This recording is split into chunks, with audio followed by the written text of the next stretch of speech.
আমার এই ছেলে কি অপরাধ করেছিল আমার এলাকার মধ্যে কোনো লোকে বলতে পারবো না আমার ছেলে কারণ চোখের দিকে তাকায় কথা বলে। আজকে আমার ছেলেকে সুশিক্ষায় শিক্ষিত করার জন্য ঢাকায় পাঠায়, আর আজকে আমার ছেলে লাশ হয়ে দেশে ফিরছে। আমাকে আগের দিন বলছে আপু আজকে মিড পরীক্ষা শেষ, কালকে আমি বাড়িতে যাব। আমি কই ঠিক আছে, আমার কাছে না বলে কখনো বাড়িতে যাইতো না। বাড়িতে ঠিক গেছে, আমার ছেলে লাশ হয়ে গেছে। আমি কি বলবো, আমার বাসা খুঁজে পাইতেছি না। আমার বুকটা চাচরা করে আছে। যারা আমার সন্তানকে হত্যা করছে তাদের আমি দৃষ্টান্তমূলক শাস্তি চাই, তাদের জন্ম সম্মুখে ফাঁসি চাই। আর আমার ছেলেকে একবার না হত্যা করে ছেলের দুটো হাত পা কেটে দিত, ছেলের দুটো হাত পা কেটে নিত। আমার ছেলে বাচ্চা থাকতো, ঘরে শুয়ে থাকতো। আমি আমার বাবার মুখের আপাটাপটা শুনতাম। আমি আমার বাবার মুখের আপাটাপটা শুনতাম। আমি আমার বাবা আমার আব্বা ডাকতো, আমার বাবা আমার আব্বা ডাকে কইতো আব্বা।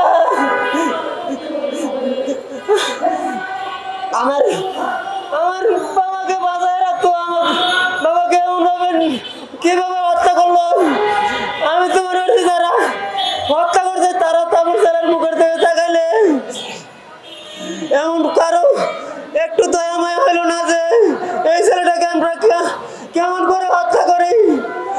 আমার ছেলে নিষ্পাপ।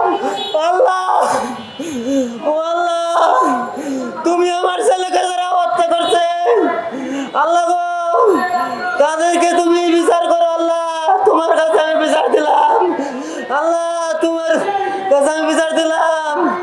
আল্লাহ আমার ছেলেকে হত্যার জন্য দেশবাসী তোমার কাছে বিচার চাইছে। আল্লাহ দেশবাসী আমার ছেলের চেহারা দেখে চোখের পানি ফালতেছে। আল্লাহ এই চোখের পানি আল্লাহ বিচার চাইতো না।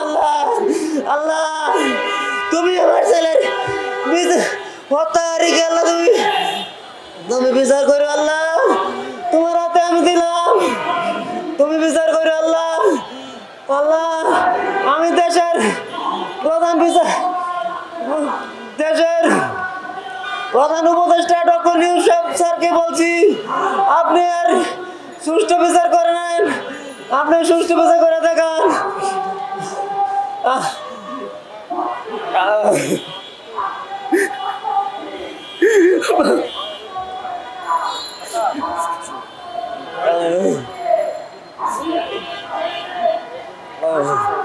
আল্লাহ আমি আমার ছেলের হত্যাকারীদের জনসম্মুখে ফাঁসি চাই, যেন জনসম্মুখে আমি ফাঁসি চাই, যেন সারা বাংলাদেশ এবং সারা বিশ্ববাসী দেখতে পাই একজন নিরপরাধ নিষ্পাপ একজন ছেলেকে হত্যা করে, যারা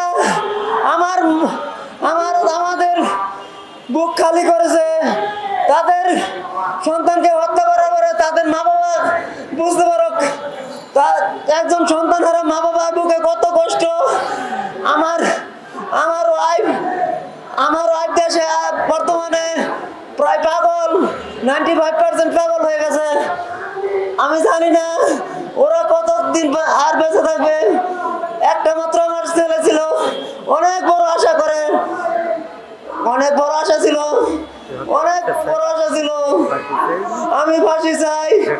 আমি যেটাকে ধন্যবাদ আপনারা আমার ছেলের জন্য এত বড় প্রতিবাদ করার জন্য এবং আমার ছেলের ফাঁসি দাবি করার জন্য আপনাকে অনেক ধন্যবাদ, এবং আল্লাহর কাছে আমি দোয়া করি আল্লাহ যেন আপনাদেরকে অনেক হায়াত দারাজ করে, এবং আমার ছেলের জন্য সবাই দোয়া করবেন যেন বেহেশত নসিব হয়।